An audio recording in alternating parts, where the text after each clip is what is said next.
जब ध्रुव ने पहली बार प्रताप का नाम सुना तो उसकी आंखों में लालच की एक अज्ञात चमक चमक उठी थी। उसे तुरंत अपने पिछले जन्म के प्रसिद्ध प्रताप वॉकर की याद आ गई। मायापुरी के जंगलों में हुई उसकी भाग्यशाली मुलाकात के बाद उसका नाम किंवदंती बन गया था। प्रताप वॉकर अपने पिछले जन्म में एक सामान्य ई रैंक शिकारी था। लोग उसे पहले तो बदकिस्मत समझते थे क्योंकि एक दिन एक दुर्घटना में उसके लगभग सभी साथी मारे गए थे, लेकिन जब वो जंगल से अपने मरहम लगाने वाले को वापस लाने के लिए वापस गया तो सब कुछ बदल गया। ध्रुव को नहीं पता था कि प्रताप उस समय आंटी नैना से मिलने गया था। प्रताप के आने के समय वो ऊपर ही रहा होगा, लेकिन उसे ओसान वुड्स की घटना के बारे में बाद में पता चला। बस वो बातचीत में इतना व्यस्त हो गया था कि वो भूल गया कि ये घटना इसी दौरान होगी। प्रताप वॉकर की किस्मत ओसन वुड की घटना से जुड़ी हुई थी। जब प्रताप वॉकर अपनी पार्टी के हीलर को वापस लाने के लिए जंगल में वापस गया तो वो लगभग मरने की कगार पर थी। उसने भावना को मारक औषधि देकर बचाया, लेकिन वो तुरंत वापस नहीं लौटा। उसने उसे गुफा के बाहर प्रतीक्षा करने को कहा और फिर वो अपने मृत दल के सदस्यों के शवों को वापस लाने के लिए वापस चला गया जहां त्रासदी ने उन्हें मारा था। प्रताप गुफा में वापस आया और शवों की तलाश की, लेकिन वो उन्हें उनके पिछले स्थानों पर नहीं पा सका। उसने अनुमान लगाया कि उन्हें किसी ई रैंक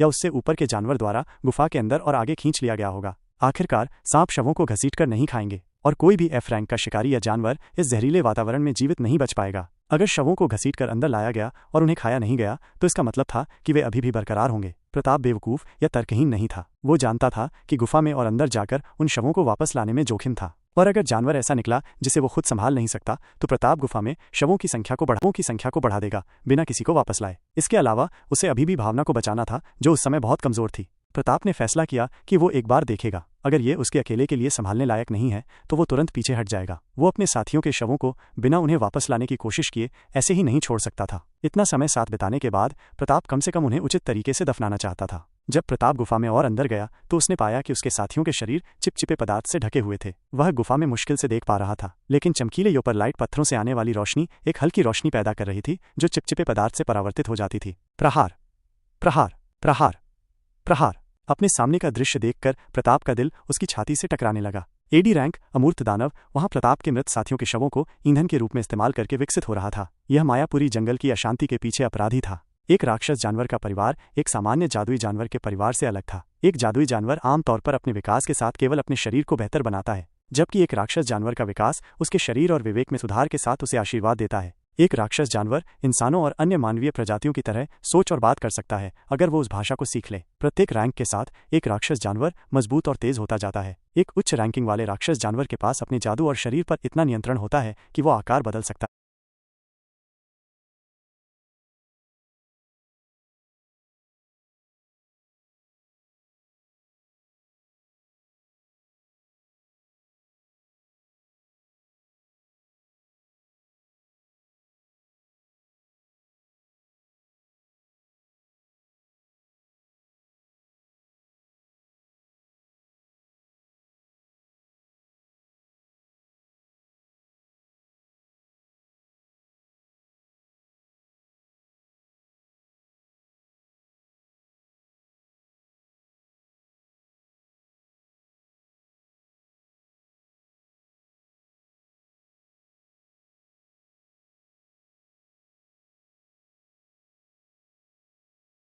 है। सरल शब्दों में कहें तो जादुई जानवर राक्षस जानवरों के निम्नतर रूप थे। एक जादुई जानवर पर्याप्त उच्च पद पर पदोन्नत होने और चेतना प्राप्त करने के बाद राक्षस जानवर में बदल सकता है, लेकिन एक राक्षस जानवर कभी भी सामान्य जादुई जानवर नहीं बन सकता। एडी रैंक का जादुई जानवर जंगल में इतना हंगामा मचाने के लिए पर्याप्त नहीं होता, लेकिन डी रैंक का दानव जानवर ऐसा कर सकता है। ऐसा इसलिए था क्योंकि हर बार जब कोई दानव जानवर विकसित होता है तो वह मजबूत मानसिक आवेगों को छोड़ता है जो शरीर और दिमाग दोनों में उसके विकास को प्रमाणित करते हैं। एक राक्षसी जानवर अपने दिमाग पर नियंत्रण करके जादुई जानवरों के झुंड को नियंत्रित कर सकता है। ये अपनी मर्जी से उन्हें एक साथ ला सकता है या उनके सामान्य निवास स्थान से दूर भगा सकता है। ऐसा लग रहा था कि अमूर्त दानव विकास से गुजरना चाहता था और इसलिए उसने आसपास के जानवरों को संकट का संकेत भेजा था। इसलिए उन्होंने अपना सामान्य निवास स्थान बदल दिया था और जैसे ही उन्होंने उन्हें देखा मानवों पर हमला करना शुरू कर दिया था। वे बस एक डी रैंक के दानव जानवर के आदेशों का पालन कर रहे थे। राक्षस जानवर का विकास भी थोड़ा अलग है। जादुई जानवर दूसरे जादुई जानवर को खा सकते हैं या अपनी रैंक बढ़ाने के लिए लगातार एक दूसरे से लड़ सकते हैं, लेकिन राक्षस जानवर के विकास के लिए उसे न केवल दूसरे जानवरों को खाना और उनसे लड़ना पड़ता है,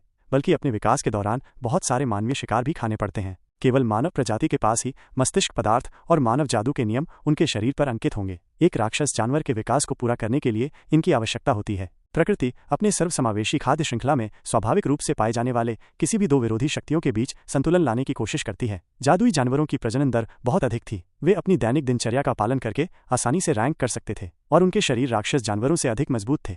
एक राक्षस जानवर का प्रारंभिक बिंदु जादुई जानवर के समान ही होगा, सिवाय इसके कि उसकी बुद्धि अधिक होगी। एक राक्षस जानवर को भी अपनी रैंक बढ़ाने के लिए विकास की उसी प्रक्रिया से गुजरना पड़ता है। इसकी प्रजनन दर भी कम थी और ये आसानी से एक मन जानवर की तरह रैंक नहीं कर सकता था। राक्षस जानवर को मानव और मनुष्यों के शरीर की आवश्यकता होगी जो उनके विकास के लिए अंतिम धक्का के रूप में काम करेंगे, और जब यह अपना विकास पूरा कर लेगा तो इसका परिणाम एक सामान्य जादुई जानवर की अपेक्षा कहीं बेहतर होगा। यह तुरंत ही समान या निम्न श्रेणी के अन्य जादुई जानवरों पर उनकी प्रजाति की परवाह किए बिना प्रभुत्व स्थापित कर सकता है। बड़े जोखिम के साथ बड़े लाभ भी आए, लेकिन राक्षस जानवर की समस्याएं सिर्फ इंसानों का शिकार करके उन्हें खाने तक ही सीमित नहीं थीं। उनके विकास की प्रक्रिया में बहुत जोखिम भी था। जब राक्षस जानवर विकास से गुजरता है तो वह सबसे कमजोर स्थिति में होता है। यदि कोई मानव राक्षस जानवर द्वारा जारी मानसिक तरंगों से गुजरने में सफल हो जाता है तथा उसकी विकास प्रक्रिया को बाधित कर देता है तो उस मानव के पास राक्षस जानवर को जीवन भर अपनी सेवा में रखने का मौका होगा। ये मानवीय जादू के नियमों से संबंधित था जो विकास के दौरान जानवर द्वारा खाए जाते हैं। यदि राक्षस जानवर के विकास के महत्वपूर्ण समय के दौरान मानव उपस्थिति उक्त नियमों को दूषित करने में सफल हो जाती है जो उनके ताजे खून से भस्म हो रहे थे, तो कानून उस व्यक्ति के निशान को धारण कर लेंगे जिसने इसे दूषित किया था, और चूंकि वो व्यक्ति जीवित है इसलिए विकास के दौरान जानवर उसे पचा नहीं पाएगा। राक्षस जानवर की चेतना पर एक स्थायी अपरिवर्तनीय निशान बन जाएगा। राक्षस जानवर को उस निशान के माध्यम से नियंत्रित किया जाएगा। राक्षस जानवर को अपने अगले विकास में विद्रोह करने का कोई डर नहीं था। एक बार निशान लगाने के बाद वो कभी नहीं मिटेगा। ये प्रत्येक विकास के दौरान केवल मजबूत हो सकता है, और राक्षस जानवर की मानसिकता उस निशान के साथ हमेशा के लिए बदल जाएगी। वो अपने नए मालिक को अपना रिश्तेदार और ऐसा व्यक्ति मानेगा जिसका जीवन उसके अपने जीवन से कहीं ज्यादा महत्वपूर्ण है। प्रताप ने खुद को ऐसे ही एक महत्वपूर्ण समय का गवाह पाया था जब अमूर्त दानव एक विकास से गुजर रहा था। उसने तुरंत समझ लिया था कि इस स्थिति में क्या अवसर निहित था। प्रताप को मानसिक आवेगों का सामना नहीं करना पड़ा और उसे राक्षस जानवर के विकास स्थल का पता लगाने की जरूरत नहीं थी। उसके अवरोधन के लिए सब कुछ तैयार था। इसे भाग्यशाली होना कहा जाता है। हालांकि अमूर्त दानव प्रताप से ज्यादा शक्तिशाली थी, लेकिन विकास के कारण वो अब उसकी मौजूदगी से अनजान थी। प्रताप अपने साथियों के शवों को राक्षस के विकास को देखने से पहले बाहर खींचना चाहता था, लेकिन अब उसे एहसास हो गया था कि उसे इस मामले में व्यावहारिक होना होगा। चूंकि शव पहले से ही आधे पच चुके थे और उसके पास एक राक्षस साथी पाने का मौका था, इसलिए उसने अपनी योजना बदलने का फैसला किया। प्रताप ने बिना समय बर्बाद किए अपना ताज़ा खून उन शवों में से एक पर गिरा दिया जो अमूर्त दानव द्वारा पचाए जा रहे थे। जब अमूर्त दानव ने अपना विकास पूरा कर लिया तो प्रताप अमूर्त दानव के साथ एक मानसिक संबंध महसूस कर सकता था। प्रताप ने इस कठिन परीक्षा के माध्यम से अपने साथी के रूप में एक राक्षसी कीचड़ प्राप्त की थी। एक राक्षस जानवर दुर्लभ था। इसके विकास के समय एक राक्षस जानवर को ढूंढना और भी दुर्लभ था। यही कारण है कि जिन लोगों के साथी राक्षस जानवर थे उन्हें सिद्ध प्राणी माना जाता था। अपने साथी के रूप में अमूर्त दानव के साथ प्रताप की रैंकिंग यात्रा बहुत आसान हो गई। उसने मायापुरी शहर छोड़ दिया और चेतन और भावना के साथ राज्य की राजधानी में स्थानांतरित हो गया। वो और अधिक प्रसिद्ध होता गया और कोई भी उसकी समृद्धि और प्रसिद्धि को रोक नहीं सका।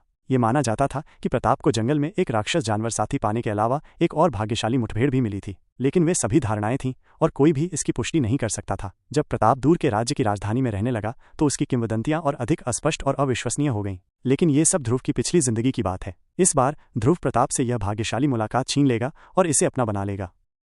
ध्रुव ने फैसला कर लिया था, इस जीवन में प्रताप को एक अनाम शिकारी बनकर रहना होगा। वो प्रताप से सभी भाग्यशाली मुठभेड़ों को छीन लेगा और उसे अपना बना लेगा। ध्रुव आंटी नैना के साथ अपनी बातचीत फिर से शुरू करना चाहता था, लेकिन अभी इसके लिए समय नहीं था। उसे भी संदेह था कि मायापुरी जंगल में हुई अशांति में अब कोई राक्षसी जानवर शामिल है। उसे संबंधित अधिकारियों को सूचित करना था। कोई भी अच्छा शिकारी कभी भी राक्षस जानवर के विकास को हल्के में नहीं लेगा। उनके विकास की प्रक्रिया के लिए उन्हें मनुष्यों को निशाना बनाना पड़ता था। अगर सावधानी नहीं बरती गई तो इस प्रक्रिया के कारण जंगल में बहुत से शिकारी मारे जा सकते हैं। नैना ने अपना पहचान पत्थर पकड़ा और उसे अपने मुंह के पास रखा। उसने अपना मन उसके माध्यम से प्रसारित किया और पत्थर पर लिखे शिलालेख चमक उठे। उसने कुछ शब्द बोले जो बिना किसी आवाज के निकले और पत्थर को दूर रख दिया। आईडी स्टोन एक बहुउद्देशीय जादुई उपकरण था जिसे इस दुनिया में हर व्यक्ति जो मैना का उपयोग कर सकता था अपने कर्मियों पर रखता था। इसका उपयोग उस व्यक्ति के लिए पहचान चिन्ह के रूप में किया जा सकता था जब वे एक शहर से दूसरे शहर की यात्रा करते थे, और संचार उपकरण के रूप में भी इसके अन्य उपयोग भी थे। कुछ देर बाद नैना की दवा की दुकान के सामने एक गाड़ी आकर खड़ी हो गई। उसमें से दो आदमी निकले। वे दुकान के अंदर गए और नैना के सामने झुके। उसने बस सिर हिलाया और उन्हें चेतन की ओर इशारा किया। वे उस आदमी की ओर बढ़े और उसे सुरक्षित तरीके से उठाकर गाड़ी के पास वापस आ गए। एक बार जब वे अंदर गए तो नैना ने ध्रुव से कहा कि वो स्टोरेज से प्रताप के लिए जरूरी औषधि और मारक दवा लाकर दे। प्रताप ने नैना को इसके लिए पहले ही पैसे दे दिए थे। प्रताप को औषधि मिलते ही वो चला गया। नैना गाड़ी में चढ़ने के लिए आगे बढ़ी, लेकिन वो जल्दी ही बीच रास्ते से मुड़ी और ध्रुव के पास पहुंची। मैं कुछ समय के लिए बाहर जा रहा हूँ ध्रुव डियर, संभवतः 2 या 3 दिन के लिए। इस दौरान बेहतर होगा कि तुम घर पर ही रहो। अगर राक्षस जानवर विकास शामिल है तो चीजें बहुत जल्दी बहुत बदसूरत हो सकती हैं। वन क्षेत्र की सुरक्षा के लिए नियमित और अतिरिक्त नगर रक्षकों को भेजना होगा। शहर के स्वामी को शहर की दीवारों को भी मजबूत करना होगा ताकि अगर राक्षस जानवर शहर पर हमला करे तो उसे रोका जा सके। और इस जानवर का सामना करने के लिए कई शिकार और साहसिक दलों को तैनात करना होगा। इसमें उच्च पदस्थ अधिकारी शामिल होंगे। जब तक समस्या का समाधान नहीं हो जाता तब तक शहर कुछ समय के लिए मजबूत कानूनी बलों से रहित रहेगा। जो बल आमतौर पर छिपे रहते हैं वे इस समय का उपयोग अपने शोषण के लिए कर सकते हैं। हालांकि हमारे पड़ोस में परेशानी में पड़ने की संभावना कम है,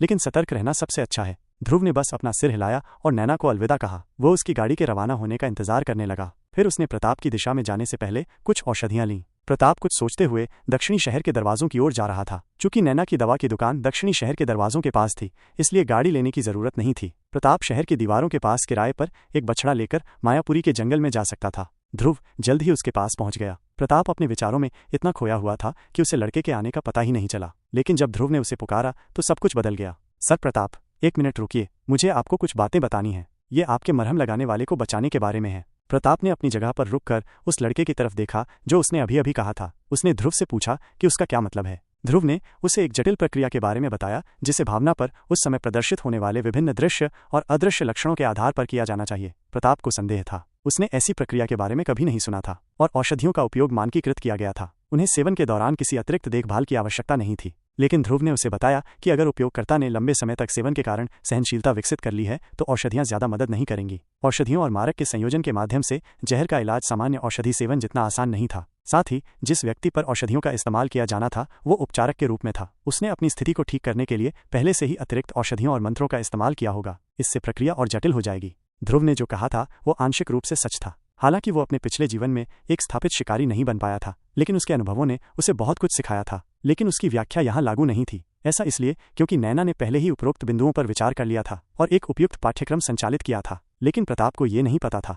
प्रताप दुविधा में फंस गया था। अगर ध्रुव ने जो कहा वो सच था तो भावना को विशेष देखभाल की जरूरत थी जो वो नहीं दे सकता था। औषधि प्रशासन जटिल लग रहा था, वो जोखिम नहीं उठा सकता था। भावना की जान दांव पर थी। लेकिन प्रताप इतनी जल्दी कोई दूसरा मुफ्त हीलर नहीं ढूंढ पाया। उसे हंटर्स गिल्ड में जाना होगा और एक सक्रिय हीलर की ऑन फील्ड सेवाओं का अनुरोध करना होगा। इसमें कुछ समय लग सकता है। उसके दिमाग में सिर्फ एक ही विकल्प था, बेटा तुम्हारा नाम ध्रुव है ना? तुम मेरे साथ क्यों नहीं आते और भावना का अपने तरीके से ख्याल रखते हो? मैं तुम्हारी सुरक्षा की पूरी जिम्मेदारी लूंगा और सैर पूरी होने के बाद तुम्हें घर छोड़ दूंगा। बेशक मैं आपकी सेवाओं के लिए आपको अच्छी रकम दूंगा ध्रुव, और मैं ये भी मानूंगा कि मैं आपका ऋणी हूँ। अगर आपको मुझसे कुछ ऐसा करवाना है जो उचित है तो मैं ई रैंक हंटर के तौर पर अपनी इज्जत दांव पर लगा दूंगा कि मैं आपकी मांग पूरी करूंगा। आपका क्या कहना है? सर प्रताप, आप मजाक कर रहे हैं। सबसे पहले मैं ये स्पष्ट कर दूं कि मेरा नाम ध्रुव है, ध्रुव नहीं। मेरी चाची मुझे इसी नाम से पुकारती थीं। मैं चाहता हूं कि दूसरे लोग मुझे ध्रुव नाम से पुकारें। दूसरा, अगर आपने अभी तक ध्यान नहीं दिया है तो मैं सिर्फ एक किशोर हूं जिसने अभी तक अपने मन कोर को जागृत नहीं किया है। मैं अभी तक F क्लास भी नहीं हूं।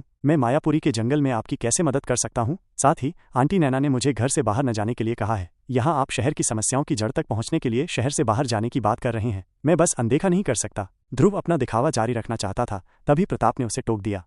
मेरी गलती। तो ध्रुव, जैसा कि मैंने तुम्हें बताया है, तुम्हें अपनी सुरक्षा के बारे में चिंता करने की जरूरत नहीं है। हम किसी भी परेशानी से बचने के लिए जंगल के उत्तरी हिस्से से प्रवेश करेंगे। हालांकि पिछली बार हमें अपने गंतव्य तक मुफ्त सवारी नहीं मिली थी, लेकिन मुझे यकीन है कि हमने बहुत सारी समस्याओं से बचा लिया था और मैं बाकी समस्याओं को संभालने में सक्षम हूँ जो हमारे रास्ते में आती हैं। मैं आपकी सुरक्षा का ख्याल रखूंगा। मारक दवा दिए जाने के बाद हमें SR सांपों से भी डरने की कोई जरूरत नहीं है। अगर जरूरत पड़ी तो मैं अपनी और भावना की सुरक्षा से ज्यादा तुम्हारी सुरक्षा को प्राथमिकता दूंगा। लेकिन ध्रुव अभी भी मुश्किलें मोल लेने का नाटक कर रहा था। प्रताप ने उसे फिर से रोक दिया। अगर आपको मैडम हीलर की आपत्ति का डर है तो हम ये बात उनसे छिपा सकते हैं। मुझे यकीन है कि हीलर के संगठन को एक राक्षस जानवर के संभावित अस्तित्व के बारे में रिपोर्ट और उसके बाद होने वाली घटनाएं उसे 3 दिन या उससे ज्यादा समय तक व्यस्त रखेंगी। उसे अस्थायी रूप से एक पार्टी बनाकर मायापुरी जंगल में एक अलग तरफ से जाने की जरूरत हो सकती है। ये हमारे लिए जंगल में घुसने, भावना का इलाज करने और वापस आने के लिए पर्याप्त समय है। आपकी भागीदारी के बारे में कोई नहीं जान पाएगा और आपको इसे एक अलग दृष्टिकोण से देखने की आवश्यकता है। अगर मैं चला गया और भावना मेरे द्वारा गलत तरीके से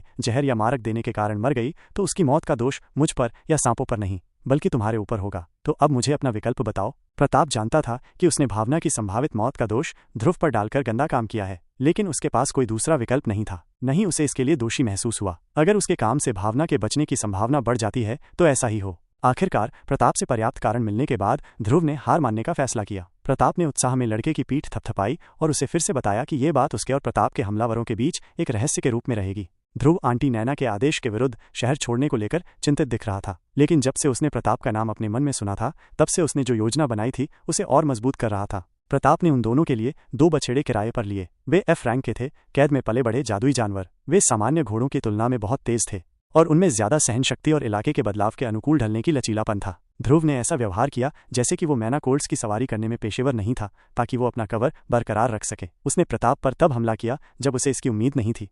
ध्रुव और प्रताप जंगल के किनारे पहुंच गए। उन्होंने अपने बछड़ों को एक सुरक्षित स्थान पर बांध दिया और फिर पैदल ही जंगल में आगे बढ़ गए। प्रताप एक अनुभवी शिकारी था, भले ही उसे रेंजर की मदद न मिली हो। वह उन्हें आराम करने के लिए सुरक्षित जगह पर ले गया। ध्रुव ने आगे बढ़ने से पहले ही मारक औषधि का सेवन कर लिया। मारक औषधि का सक्रिय समय सीमित था। उसे जहर होने के जोखिम के अधिकतम होने से ठीक पहले इसे लेने की आवश्यकता थी। दोनों को कई कम रैंक वाले जादुई जानवरों का सामना करना पड़ा, जिन्होंने बिना किसी डर के उन पर हमला करना शुरू कर दिया था। प्रताप ने उनका प्रभावी ढंग से ख्याल रखा। वह थक गया था और उन झगड़ों के कारण अब उसके कुछ घाव भी हो गए थे, लेकिन वो अन्यथा ठीक था। उन्हें वहां पहुंचने में कुछ घंटों से ज्यादा समय लगा जहां भावना इंतजार कर रही थी। वो उस जगह से इसलिए चली गई थी क्योंकि उस इलाके में एक छोटा सा जादुई जानवर का झुंड गुजर रहा था, लेकिन भावना ने एक पेड़ के तने पर अपना नाम लिखकर एक नोट छोड़ा था कि वो उस इलाके में कहाँ जा रही है। उन्हें उसे खोजने में ज्यादा समय नहीं लगा। जंगल में इतनी गहराई में एक बेबस युवा लड़के को देखकर भावना चौंक गई, लेकिन उसका शरीर इतना क्षत विक्षत था कि वो आपत्ति नहीं उठा सकी। प्रताप ने समझाया कि ध्रुव को भावना के यहाँ क्यों होना चाहिए और उसने जवाब में अपनी भौहें उठाईं।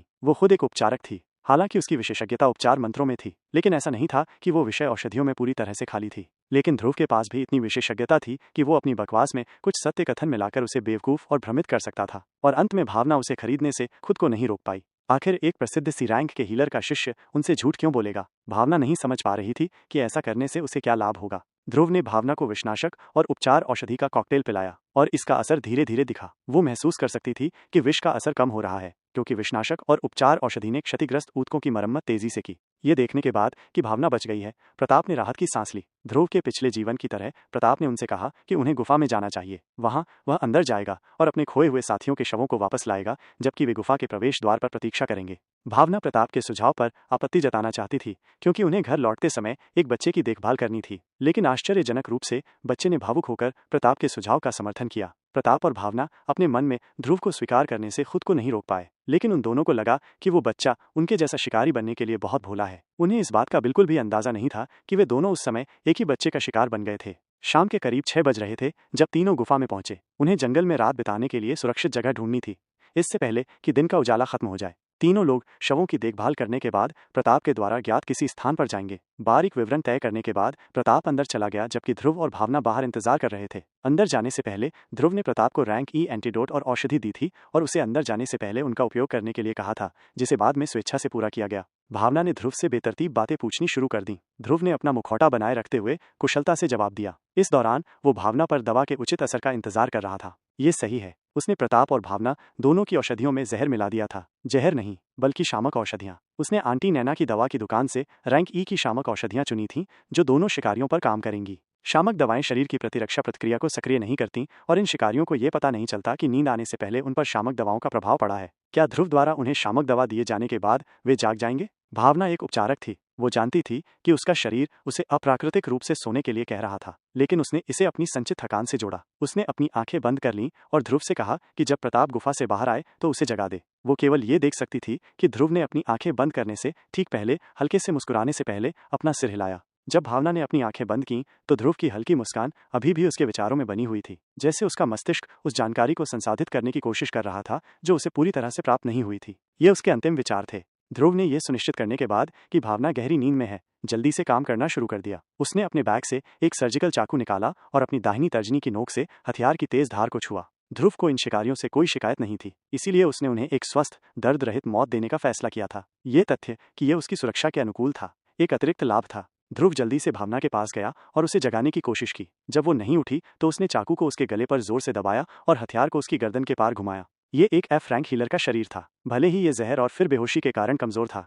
फिर भी इसने त्वचा पर एक मैना परत तैनात करके अवचेतन रूप से खुद का बचाव करने की कोशिश की, लेकिन इसने केवल ध्रुव का काम थोड़ा मुश्किल बना दिया। अब ध्रुव को एक बार ऐसा करने के बजाय बार बार अपने खंजर को काटना था और फिर काम खत्म करना था। आखिरकार वो भावना का गला काटने में सफल हो गया और खून ने उसके सामने की जमीन को गंदा करना शुरू कर दिया। भावना शांतिपूर्वक मर गई थी। ध्रुव ने अपने दूसरे जीवन के बाद पहली बार किसी इंसान को मारा था जो शांतिपूर्ण था और बिना किसी लड़ाई के, और उसे कई तरह की भावनाएं महसूस हुईं। उसे कुछ अपराध बोध और पछतावा महसूस हुआ। उसे ये भी लगा कि वो उसे सीधे मारने के बजाय अपनी अगली योजनाओं में उसका इस्तेमाल कर सकता है। और फिर ध्रुव को अपने कंधों से कुछ बोझा उतर गया, क्योंकि भावना को मारने के बाद कोई भी खाली हाथ नहीं बचेगा। वो प्रताप के भाग्यशाली मुठभेड़ को अपने लिए दावा करने में सक्षम होगा, बिना किसी को इसके बारे में पता चले। ध्रुव ने अपने रास्ते में आने वाली सभी बाधाओं को दूर कर दिया था। उसने अपने भविष्य की परेशानियों को दूर कर दिया था। पिछले जन्म में उससे ज्यादा शक्तिशाली दूसरे शिकारियों ने भी उसका इस्तेमाल किया था, उसे नुकसान पहुंचाया था और उसके साथ दुर्व्यवहार किया था। उसने तब बिना विद्रोह किए अपने भाग्य को स्वीकार कर लिया था। अब समय आ गया था कि दूसरे लोग भी उसकी मौजूदगी में ऐसा ही करें। ध्रुव ने खुद को समझाने की कोशिश की, लेकिन जल्द ही उसे कुछ स्पष्टता महसूस हुई कि भावनाओं के उस मिश्रण से उसे क्या करना है। ध्रुव ने जो संकल्प लिया था वो उस जीवन से प्राप्त हुआ था जो जीने लायक नहीं था। उस समय उसकी अन्य भावनाओं पर हावी हो गया था। अब ये पुष्टि हो गई थी कि इस जीवन का ध्रुव एड्रिल पिछले जीवन से बहुत अलग था। किसी के द्वारा अन्याय को अपने दरवाजे पर लाने का इंतजार करने के बजाय वो उसी अन्याय का ब्रांड एम्बेसडर बन गया था। इससे पहले कि कोई उस पर वार करे, उसने पहले वार कर दिया और उसे अपने अगले शिकार के लिए एक और वार करना था। प्रताप गुफा के अंदर चला गया था। ई श्रेणी के शिकारी पर शामक दवा का असर होने में कुछ समय लगेगा। ध्रुव को कुछ समय तक इंतजार करना पड़ा। उस दौरान ध्रुव ने भावना के शरीर को पास की झाड़ियों में घसीटा। उसने पहले ही उसके शरीर को लूट लिया था और उसका आईडी स्टोन निकाल लिया था। आईडी स्टोन में लगभग 5 वर्ग मीटर का व्यक्तिगत भंडारण भी था। भावना का सारा निजी सामान उसके आईडी स्टोन में होगा। ध्रुव भावना के आईडी स्टोन के निजी स्थान तक नहीं पहुंच सका, क्योंकि वो अभी भी एक रैंकहीन लड़का था, लेकिन उसने इसे भविष्य में उपयोग के लिए सुरक्षित रख लिया। काफी समय बीत चुका था। ध्रुव ने अंदर जाने का फैसला किया ताकि प्रताप बेहोशी की दवा के कारण सो जाने से पहले राक्षस जानवर को वश में न कर ले।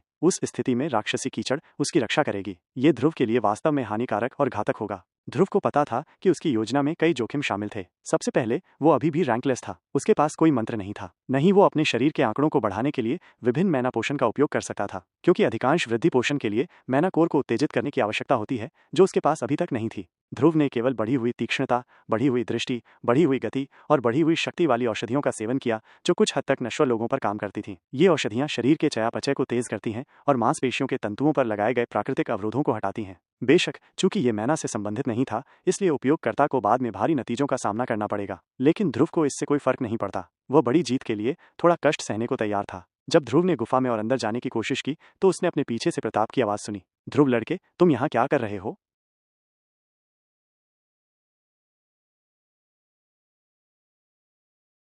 ध्रुव लड़के, तुम यहाँ क्या कर रहे हो? ध्रुव ने अपने पीछे एक आवाज सुनी। उसे पता था कि यह प्रताप था। उसने सोचा होगा कि कोई घुसपैठिया या कुछ और है, इसलिए वो ध्रुव को पकड़ने के लिए चुपके से उसके पीछे चला गया। जब उसने पुष्टि की कि वो व्यक्ति ध्रुव ही है, तभी प्रताप ने अपनी जिज्ञासा व्यक्त की। मुझे ध्रुव मत कहो, मेरा नाम ध्रुव है। प्रताप सिर्फ अपना सिर खुजलाकर और बच्चे की इस छोटी सी हरकत पर बिना किसी खुशी के मुस्कुराकर रह गया। उसे लगा कि बच्चे को बड़ा होने और बड़ों के बराबर पहचाने जाने की जल्दी है। आह, हाँ ध्रुव, बताओ क्या हुआ? मुझे लगा कि मैंने तुम्हें गुफा के प्रवेश द्वार पर इंतजार करने के लिए कहा था। वह तो तुमने किया, लेकिन भावना की हालत थोड़ी अस्थिर हो रही है, इसलिए मैंने सोचा कि मुझे शवों को ले जाने और उन्हें दफनाने में तुम्हारी मदद करनी चाहिए, ताकि हम गुफा से निकलकर किसी सुरक्षित जगह पर जा सकें जहां वो आराम कर सके। ध्रुव ने बहाना बनाते हुए मन ही मन कोसा। उसने सोचा था कि प्रताप को बेहोश करने के लिए रैंक ई की शामक दवा ही काफी होगी, लेकिन जाहिर है उसने शिकारी को कम आंका था। अभी भी ऐसा नहीं लग रहा था कि वो जल्दी सो जाएगा। ओह, क्या वो ठीक है? मैंने सोचा था कि शवों को दफनाने में ज्यादा समय नहीं लगेगा, क्योंकि मुझे उनका स्थान पता था, लेकिन ऐसा लगता है कि उन्हें किसी ने दूसरी जगह पर रख दिया है, कुछ ज्यादा सटीक तौर पर।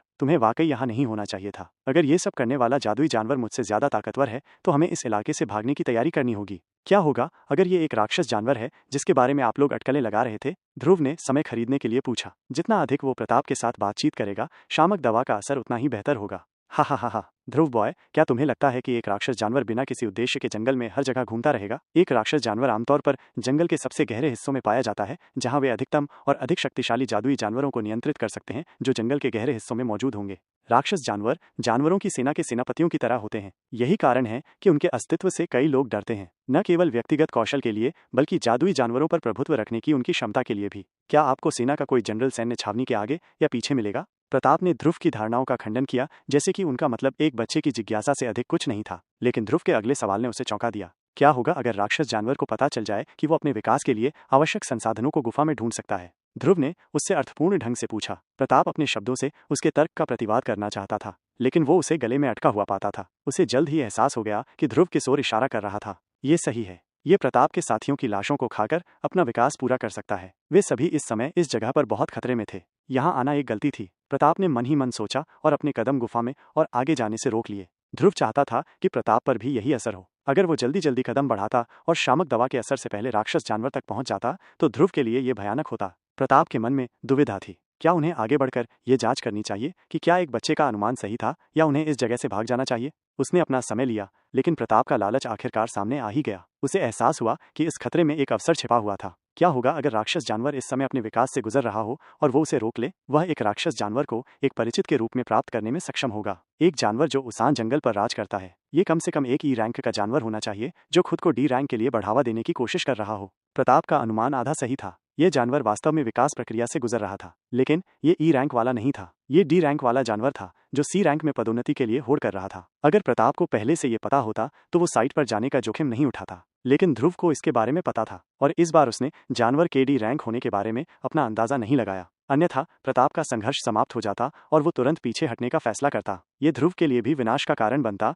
क्योंकि उसने पहले ही भावना को मार दिया था। यद्यपि उसने भावना के शरीर को इस भय से छिपा दिया था कि कहीं वो किसी जादुई जानवर को आकर्षित न कर ले, लेकिन प्रताप जैसे शिकारी को उसे ढूंढने में अधिक समय नहीं लगेगा। ध्रुव चाहता था कि प्रताप कुछ और देर के लिए अपनी जगह पर रुका रहे। अरे वाह, मैं जंगल और शहर के बीच बिना आराम किए आने जाने से थक गया हूँ, मुझे नींद आ रही है। ध्रुव को इसी पल का इंतजार था। उस आदमी ने निश्चित रूप से अपना समय लिया। जब वो सोचने के लिए रुका तभी शामक दवा ने अपना असर दिखाया। ध्रुव ने जल्दी से प्रताप को सुझाव दिया कि उसे जमीन पर बैठकर सांस लेने से पहले एक कोना ढूंढ लेना चाहिए। वो प्रताप की थकान दूर करने के लिए उसे कुछ औषधियां देगा। प्रताप थक गया था। ध्रुव के गुफा में जाने से पहले उसने गुफा से एसआर सांपों को पूरी तरह से खत्म करने के लिए अपनी काफी ऊर्जा खर्च कर दी थी। उन घिनौने सर्प जैसे जीवों को मारना तर्क से प्रेरित नहीं था, ये बदला लेने का कार्य था। प्रताप ने ध्रुव के लिए गुफा को साफ कर दिया था ताकि वो बिना किसी चिंता के अपने पुरस्कार ले सके। जब प्रताप बैठ गया तो ध्रुव ने उसे सहन शक्ति बढ़ाने वाली औषधि के रूप में और अधिक शामक दवा दी। लेकिन जब वो औषधि सौंप रहा था, प्रताप ने तुरंत उसका हाथ पकड़ लिया और उससे गंभीरता से पूछा, मुझे तुम में इतनी जानलेवा हरकतें क्यों महसूस हो रही हैं?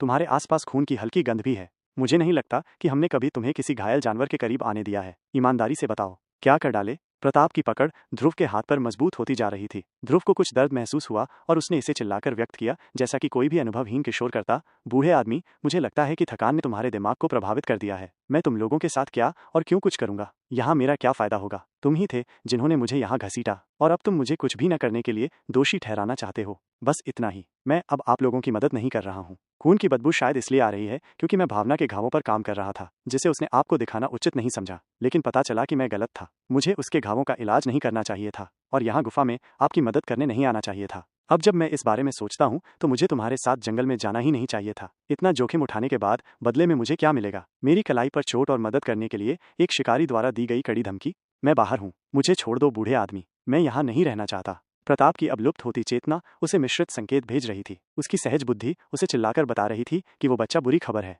लेकिन बच्चे द्वारा बताए गए सभी बिंदु दूसरी ओर इशारा कर रहे थे। इतनी हिचकिचाहट के बाद ही शामक दवा ने अपना जादू चलाया। प्रताप सो गया, लेकिन उसने ऐसा करने से पहले ध्रुव का हाथ नहीं छोड़ा। ये पुष्टि करने के बाद कि शिकारी आखिरकार उसके जाल में फंस गया है, ध्रुव ने राहत की सांस ली। वो एक करीबी कॉल था। वो लगभग अपने कृत्य में पकड़ा गया था। ध्रुव ने प्रताप और उसकी अलौकिक इंद्रियों को कम करके आंका था। अगर वो बेहोश करने वाली दवाई न होती तो ध्रुव का कृत्य ज्यादा देर तक नहीं चलता। प्रताप उसकी बकवास को समझ जाता। ध्रुव ने फिर से अपने कंधे के बैग से सर्जिकल चाकू निकाला। उसे डर था कि प्रताप उस पर चोट लगने के बाद जाग सकता है, इसलिए उसने पहले अपनी दाहिनी कलाई को उस आदमी की पकड़ से छुड़ाने की कोशिश की। ऐसा करने में उसे कुछ समय लगा। फिर ध्रुव ने स्वयं को इस तरह से तैनात किया कि यदि प्रताप जाग जाए तो वो उसे क्षति पहुंचाकर भाग सके। गर्दन के बजाय ध्रुव ने प्रताप की आंखों को निशाना बनाने का फैसला किया। उसके पास प्रताप को भावना की तरह आसानी से मरवाने की सुविधा नहीं थी। वह आदमी डी रैंक पर पदोन्नत होने की कगार पर था। ध्रुव ने सबसे बुरे के लिए तैयारी की और सबसे बुरा हुआ। ध्रुव ने प्रताप पर 2 सर्जिकल चाकुओं का इस्तेमाल किया और एक साथ उसकी दोनों आंखों में छेद कर दिया। कॉम्बो अटैक जम गया और वो प्रताप की आंखों को घायल करने में कामयाब रहा। लेकिन उसके तुरंत बाद मैना की परत तैनात हो गई। प्रताप की प्राकृतिक सुरक्षा ने काम करना शुरू कर दिया था और ध्रुव को उसके मस्तिष्क में छेद करने से रोक दिया था। प्रताप दहाड़ते हुए उठा। अब वो देख नहीं सकता था क्योंकि उसकी दोनों आंखें क्षतिग्रस्त हो चुकी थीं, लेकिन ध्रुव अपने पैरों पर खड़ा था। हमला होने के तुरंत बाद वो शिकारी से दूर भाग गया। उसकी सूझबूझ ने उसे भयानक भाग्य से बचा लिया। ध्रुव को पता था कि वो प्रताप को अभी नहीं मार सकता क्योंकि उसकी हालत ऐसी है। शिकारी की आंखें ठीक थीं, लेकिन उसकी बाकी इंद्रियां भी बेहोश हो गई थीं। लेकिन प्रताप अपने शरीर में जबरदस्ती अपने मन को प्रवाहित कर रहा था ताकि वो खुद को घायल करने की कीमत पर बेहोशी से उबर सके। प्रताप की हड्डियां तक हिल गई थीं। किसी भी कोण से उसके पास जाना ध्रुव के लिए तत्काल विनाश का संकेत था। वह जीवित था क्योंकि प्रताप उसे देख नहीं सकता था। अगर उसने शिकारी की गर्दन या किसी अन्य महत्वपूर्ण हिस्से को निशाना बनाया होता तो दोनों की एक साथ मौत हो जाती। ध्रुव को पहले से ही शरीर को बढ़ाने वाली औषधियों का उपयोग करने से भी लाभ मिला था। जब भी प्रताप लगभग सही अनुमान लगा रहा होता था तो वो तुरंत अपनी दिशा बदल सकता था। लड़ाई, या यूं कहें कि बिल्ली और चूहे की दौड़, कुछ समय तक चलती रही, जब तक कि दोनों थक नहीं गए। प्रताप ने दबे हुए गुस्से में ध्रुव से उसके मकसद के बारे में पूछा।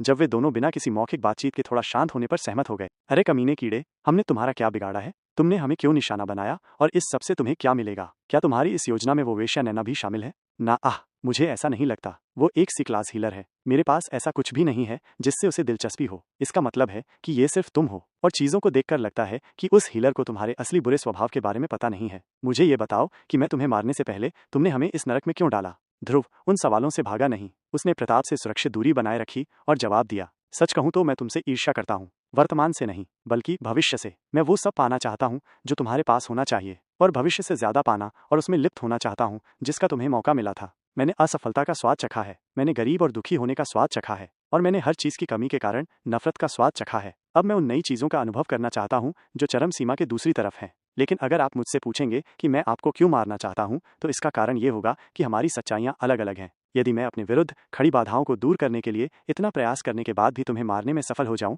तो मैं जो कुछ भी कहूंगा वो सही होगा। यदि तुम मेरे सभी प्रयासों के बावजूद अपनी शक्ति से मुझे मारने में सफल हो जाओ, तो तुम विजेता होगे, और तुम जो भी कहोगे वो सही होगा। यह सत्य के बीच की लड़ाई है। मुझे पता है कि मेरी कही गई आधी बातें आपको हास्यास्पद और पूरी तरह से बकवास लगेंगी, और मैं इसके लिए आपको दोष नहीं दूंगा। जैसा कि मैंने कहा, आपकी सच्चाई मेरी सच्चाई से अलग है। मुर्गी इंसानों को कुछ नहीं करती, फिर भी इंसान अपने भोजन और स्वाद के लिए इसे खाते हैं। क्यों? ऐसा इसलिए क्योंकि हमारी सच्चाई अलग है। ध्रुव ये सब कहते हुए खुद को प्रताप के हमले की स्थिति में जवाबी हमले के लिए तैयार कर रहा था, और हमला हुआ भी। ध्रुव जानता था कि प्रताप ने केवल उसके कारण सुनना चाहता था, बल्कि उसे यह भी बता रहा था कि वो उसका स्थान बता दे और उस पर तब हमला करे जब उसे इसकी कम से कम उम्मीद हो। शिकारी अभी भी ध्रुव को एक किशोर के रूप में देख रहा था। ध्रुव ने प्रताप के अचानक हमले का इस्तेमाल उसके खिलाफ करने का फैसला किया। वह चाहता था कि शिकारी उसे कम आंकने की भारी कीमत चुकाए। जिस क्षण प्रताप ने अपने और ध्रुव के बीच की दूरी कम की, ध्रुव पहले झुक गया और फिर प्रताप के बाएं हिस्से में आगे बढ़ गया। प्रताप ध्रुव को नहीं देख सका। शिकारी केवल ध्वनि की भावना का उपयोग करके लड़के को निशाना बना सकता था। प्रताप को अपनी तरफ कुछ हरकत महसूस हुई, लेकिन जब तक वह इस प्रतिक्रिया पर प्रतिक्रिया करता, उसे लगा कि कोई चीज उसके बाएं नितंब में चुभ रही है। उस दुष्ट प्राणी ने उसके बाएं गाल में चाकू घुसा दिया था। हमला उस जगह पर किया गया था जहां अगर शिकारी ने इसे मैन्युअल रूप से नियंत्रित नहीं किया होता तो मैना परत सबसे कमजोर होती। प्रताप ने कभी नहीं सोचा था कि कोई किशोर आखिरी सेकंड में उसके हमले को चकमा देकर उसके पिछवाड़े को निशाना बना सकेगा। उसके खिलाफ ऐसा करने के लिए काफी युद्ध अनुभव की आवश्यकता थी, और ध्रुव ने जिस तरह से अपने रैंकलेस शरीर और दिमाग के साथ युद्धाभ्यास किया, उससे यह स्पष्ट था कि उसने प्रताप के हमले का अनुमान लगा लिया था। ध्रुव ने प्रताप द्वारा फेंके गए एक चारा का इस्तेमाल करके उसे फंसाया था। प्रताप को एहसास हुआ कि उसने इस दुष्ट प्राणी को पूरी तरह से कम करके आंका था। वह यह स्वीकार नहीं करना चाहता था, लेकिन ध्रुव उससे बेहतर शिकारी था। वह वो भोला भाला बच्चा नहीं था जैसा कि उन्होंने उसे समझा था। यदि प्रताप इस कठिन परीक्षा से बच जाता है और कोई उसे ध्रुव को एक बार भोला शब्द से संबोधित करने के लिए बहुत सारा पैसा दे देता है, तो वह उस सौदे को स्वीकार करने से पहले उस पैसे को आग में जलाकर खुद को जला लेना पसंद करेगा। प्रताप के लिए बेहतर था कि वो इस शैतान को अपने साथ घुमाने के लिए आमंत्रित करने के बजाय भावना को वो मारक दवा दे दे। इस शैतान को उस पर एहसान करने के लिए मजबूर करने के बजाय भावना को मरने देना बेहतर था। प्रताप अब तक समझ चुका था कि उसे जो नींद आ रही थी वो कोई प्राकृतिक बात नहीं थी। इसका मतलब है कि शैतान ने उसकी औषधि में कुछ मिलावट की थी। अगर उसकी औषधि में कुछ मिलावट की जा सकती तो भावना भी नहीं बच पाती। ध्रुव का गुफा में प्रवेश करना और भावना का उसके पीछे न आना यह दर्शाता है कि उसने पहले ही उसे खत्म कर दिया है। प्रताप को पूरी तरह से समझ नहीं आया कि ध्रुव का लक्ष्य क्या था, लेकिन उस समय एक बात उसके लिए स्पष्ट थी। ध्रुव उसे और भावना को शुरू से ही खत्म करना चाहता था। प्रताप ने आवाज सुनकर इधर उधर भागना बंद कर दिया। उसे सबक मिल गया था। आवाज उसके लिए जाल बन सकती थी। उसे कोई कदम उठाने से पहले अपने विकल्पों पर विचार करना था, अन्यथा वो किसी ऐसे व्यक्ति के हाथों एक भयानक और शर्मनाक मौत मरेगा जो अभी तक रैंक F भी नहीं था। प्रताप के लिए बेहतर यही था कि वो ध्रुव के पास सावधानी से जाए और अपनी सुरक्षा बनाए रखे। वो जानता था कि अगर वो धीरे धीरे आगे बढ़ेगा और अपनी सुरक्षा नहीं खोएगा तो ध्रुव उसे नुकसान नहीं पहुंचा पाएगा। प्रताप को उम्मीद थी कि ध्रुव कुछ कदम उठाएगा, लेकिन उसे नहीं पता था कि प्रताप के बेतहाशा आगे बढ़ने से रोकने के बाद ध्रुव चुपचाप वहां से चला गया था।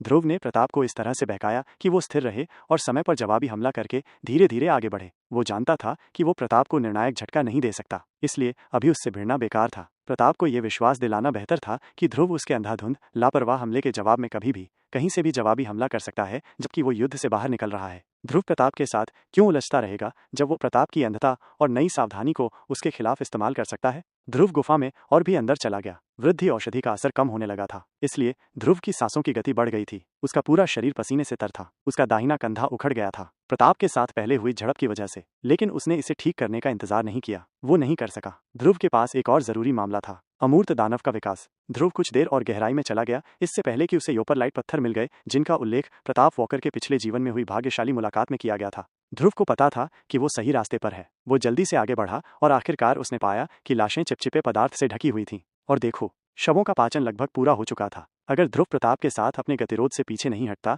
तो जानवर अमूर्त दानव का विकास उसके यहाँ पहुंचने तक समाप्त हो चुका होता। ध्रुव ने ज्यादा समय बर्बाद नहीं किया। उसने अपना खून निकाला और उसे एक शव पर गिरा दिया जो उस चिपचिपी परत के नीचे पच रहा था। खून की बूंद शरीर पर पड़ते ही अवशोषित हो गई। अचानक उस चिपचिपे पदार्थ ने एक तेज आवाज में एक समझ से परे दहाड़ लगाई। पाचन क्रिया तेज हो गई और शवों की ताजगी जल्दी ही खत्म हो गई, जब तक कि उनकी हड्डियां ही नहीं रह गईं। कुछ समय बाद हड्डियां भी तरल हो गईं। उसके बाद तरल पदार्थ अमूर्त दानव के ढेर में समा गया। ध्रुव को अमूर्त दानव के ढेर से मानसिक दबाव की एक अमूर्त लहर निकलती हुई महसूस हो रही थी। अमूर्त दानव का यह ढेर एक समय में तेजी से फैलता था और फिर उसी गति और उत्साह के साथ सिकुड़ जाता था। कभी कभी ये विभिन्न जादुई जानवरों के आकार में ढल जाता था, फिर इसने विभिन्न मनुष्यों के आकार ले लिए। ये वही लोग थे जिन्हें ध्रुव ने अभी अभी इस चिपचिपे ढेर में पचते हुए देखा था। क्षेत्र में अस्त व्यस्त मन को स्थिर होने में कुछ समय लगा। अमूर्त दानव के ढेर ने बेतरतीब आकार लेना बंद कर दिया और वह आकारहीन हो गया जिसके लिए उसकी प्रजाति जानी जाती थी। ध्रुव उस अमूर्त दानव के ढेर के साथ एक मानसिक संबंध महसूस कर सकता था जो उसकी ओर बढ़ रहा था। वो उस अमूर्त दानव से अपने माता पिता और अपने आसपास की हर चीज के प्रति एक बच्चे की जिज्ञासा महसूस कर सकता था।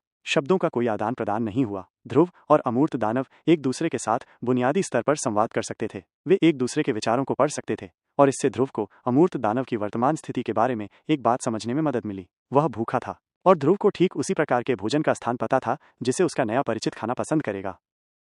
शब्दों का कोई आदान प्रदान नहीं हुआ। ध्रुव और अमूर्तिका एक दूसरे के साथ बुनियादी स्तर पर संवाद कर सकते थे। वे एक दूसरे के विचारों को पढ़ सकते थे और इससे ध्रुव को अमूर्तिका की वर्तमान स्थिति के बारे में एक बात समझने में मदद मिली। वह भूखा था और ध्रुव को ठीक उसी प्रकार के भोजन का स्थान पता था जिसे उसका नया परिचित खाना पसंद करेगा। अमूर्तिका ध्रुव के दाहिने कंधे पर ऐसे गिरा जैसे कि वो दुनिया की सबसे स्पष्ट चीज हो। इसकी मात्रा बहुत कम हो गई थी और अब ऐसा लग रहा था जैसे किसी जादुई जानवर की गाढ़ी लार ध्रुव के कंधे पर गिरा दी गई हो। ध्रुव का कंधा उखड़ गया था, इसलिए जब उस पर अमूर्तिका गिरा तो उसे कुछ खिंचाव महसूस हुआ, लेकिन जल्द ही परिचित ने कुछ ऐसा किया जिससे ध्रुव ने आश्चर्य से अपनी आंखें खोल दी।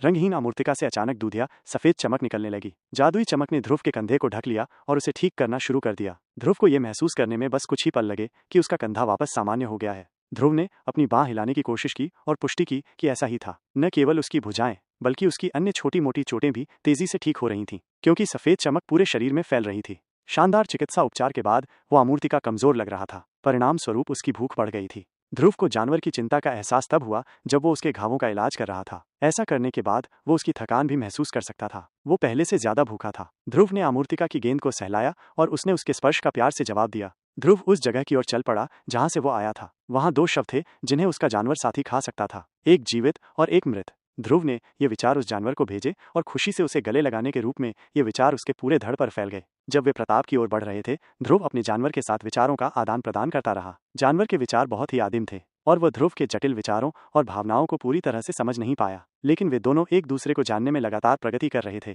ध्रुव ने जानवर को अपना नाम बताया। जानवर को नाम रखने की अवधारणा समझ में नहीं आई, इसलिए ध्रुव को उसे बुनियादी शब्दों में समझाना पड़ा। राक्षसी कीचड़ भी अपने लिए एक नाम चाहता था। जब उसे नाम रखने का उद्देश्य पूरी तरह से समझ में आ गया, ध्रुव ने अपने पालतू जानवर के लिए कुछ समय तक नाम सोचा, फिर अमूर्तिका नाम रखा। यह उसके नाम का एक विपर्य था। जानवर को ये नाम रखने में कोई आपत्ति नहीं थी। उसे अच्छे या बुरे नाम की अवधारणा समझ में नहीं आई, इसलिए उसने ध्रुव के नाम को तुरंत स्वीकार कर लिया। ध्रुव ने अपनी सुविधा के लिए अमूर्तिका को वो मान लिया। चलते चलते जब दोनों ने यह सब तय किया तो वे गुफा के एक खुले क्षेत्र में पहुंच गए, जहां एक आदमी दीवार से धमकी भरे अंदाज में बात करता हुआ दिखाई दे रहा था। जिस तरह से उसने अपने दोनों हाथ आगे की ओर उठाए थे, उससे ऐसा लग रहा था कि वह बहुत सावधान है। ध्यान से देखने पर पता चलता था कि उसके नितंबों में चाकू घुसा हुआ है। ये आदमी प्रताप था। उसे लगा कि ध्रुव अभी भी वहां से नहीं गया है और वो सिर्फ अनुपस्थित होने का नाटक कर रहा है, इसलिए प्रताप ने उसे कई बार फंसाने की कोशिश की थी, ये सोचकर कि ध्रुव उसके खिलाफ ही फंसाने का फैसला करके वही गलती करने की कोशिश करेगा। उसके बाद प्रताप की सोच जटिल हो गई थी। शिकारी अपनी आक्रमण योजनाओं को इंसेप्शन ईजिंग कर रहा था। वो ध्रुव पर निशाना साधते हुए अपने उपहास और ताने के साथ भी रचनात्मक हो गया था। यह बहुत बुरा था कि उसके प्रदर्शन को देखने के लिए कोई दर्शक नहीं था। अगर प्रताप को इस बारे में पता चलता तो वो ध्रुव पर पहले से भी ज्यादा गुस्सा हो जाता। वो अपने सिस्टम में बहुत ज्यादा गुस्से के कारण मर सकता था। हालांकि ध्रुव अभी भी एक रैंकहीन लड़का था, लेकिन उसे अब किसी बात का डर नहीं था। उसका साथी अमूर्तिका एक सी रैंक का राक्षस जानवर था। हालांकि अमूर्तिका युद्ध में बहुत अच्छा नहीं था, फिर भी वो प्रताप जैसे मामूली ई रैंक के लड़के का ख्याल रखने के लिए पर्याप्त थी। प्रताप को आखिरकार ध्रुव के धीमे कदमों की वजह से कुछ हलचल सुनाई दी। उसने अनुमान लगाया कि ध्रुव ने छिपने से बाहर आने का फैसला किया है और वो उस पर हमला करने की योजना बना रहा है। प्रताप इस विचार पर अपनी हंसी को नियंत्रित नहीं कर सका। लगता है तुम्हारा धैर्य खत्म हो गया है। मैं कोशिश करना बंद करने जा रहा था क्योंकि मुझे लगा कि तुम जितना सोचते हो उससे कहीं ज्यादा चालाक और बेशर्म हो, लेकिन आखिरकार तुम अभी भी एक अपरिपक्व बदमाश हो। तुम्हारा अंत निकट है। जबकि तुम प्रताप ध्रुव को और भी गाली देने वाला था, लेकिन तभी उसे लगा कि कोई चिपचिपा पदार्थ उसके दाहिने पैर से टकरा रहा है और फिर उसके पूरे शरीर में फैल रहा है। इससे पहले कि प्रताप समझ पाता कि उसके शरीर पर कौन सी चीज चढ़ी है, उसे लगा कि उसकी त्वचा जल रही है, जैसे उसने अचानक एसिड बाथ ले लिया हो। अमूर्तिका ने अब तक प्रताप को सिर से लेकर पैर तक ढक लिया था। उसके कपड़े पिघल चुके थे और वो नंगा और किसी चिपचिपे पदार्थ से ढका हुआ दिखाई दे रहा था, जिससे हल्की भाप निकल रही थी। अमूर्तिका प्रताप को बहुत तेजी से पचा रही थी। प्रताप के ई रैंक होने और उसके खिलाफ बचाव के लिए खेदजनक बहाने के रूप में इस्तेमाल करने के लिए अधिक मान होने के कारण उसे अपने विकास के लिए अभी अभी खाए गए शरीरों की तुलना में अधिक समय लगा, लेकिन वो खुद सी रैंक की थी। प्रताप अपने मृत साथियों की तरह ही भाग्य को साझा करने से बच नहीं सका। उसके मांस के साथ उसकी हड्डियां भी घुल गईं और इस दुनिया में उसका कोई निशान नहीं बचा। भावना का शरीर प्रताप के बाद उनके साथ शामिल हो गया और इस तरह ध्रुव ने वो हासिल कर लिया जो प्रताप का होने वाला था। अमूर्तिका एक सक्षम राक्षस जानवर थी। भले ही वो युद्ध शक्ति में श्रेष्ठ न हो, उसके पास बहुत सी अन्य क्षमताएं थीं जो इसकी भरपाई करती थीं। अमूर्तिका के साथ होने से ध्रुव बेहतर परिणाम पाने के लिए अपनी योजनाओं में बदलाव कर सकता था। ध्रुव को खुशी थी कि उसने इस समय जो किया वो सही था। अतीत के बारे में सोचने का कोई मतलब नहीं था। ध्रुव उस क्षेत्र से बाहर जाने ही वाला था कि अमूर्तिका ने उसे गुफा के बारे में कुछ बताया। उसने उसे बताया कि वो यहाँ एक खजाने के अस्तित्व को महसूस करने के बाद आई थी जो उसे जल्दी से रैंक बढ़ाने में मदद कर सकता था। अमूर्तिका उस खजाने और उन शवों का उपयोग करने के बारे में सोच रही थी जिनका भविष्य में जादुई जानवर शिकार करेंगे, ताकि जब वो गुफा में आए तो धीरे धीरे रैंक बढ़ा सके। उसे उम्मीद नहीं थी कि यहाँ उसकी रैंक बढ़ाने के लिए पर्याप्त शव होंगे। उसे बस एक धक्का चाहिए था जो खजाने ने उसे अमूर्तिका के आसपास आने पर दिया था। अमूर्तिका ने अपनी पदोन्नति को स्थिर करने के लिए पहले शवों को खाने पर जोर दिया। उसकी भूख पहले आई, इसलिए जब वे गुफा के अंदर थे तो उसने खजाने को पाने के बारे में नहीं सोचा। उसकी सहज प्रवृत्ति उसे जीवित रहने के लिए कुछ खाने के लिए कह रही थी, इससे पहले कि वो किसी ऐसी चीज पर नजर डाले जो जीवित रहने का हिस्सा नहीं है। अब जब उसका मन भर गया तो उसने वही जानकारी अपने मालिक को बताई। ध्रुव तुरंत उस खबर का मतलब समझ गई और अंदर चली गई। तो ये सच था कि प्रताप को गुफा में एक और भाग्यशाली मुठभेड़ मिली थी। वह मुठभेड़ जिसे उसने किसी भी कीमत पर सार्वजनिक नहीं होने दिया।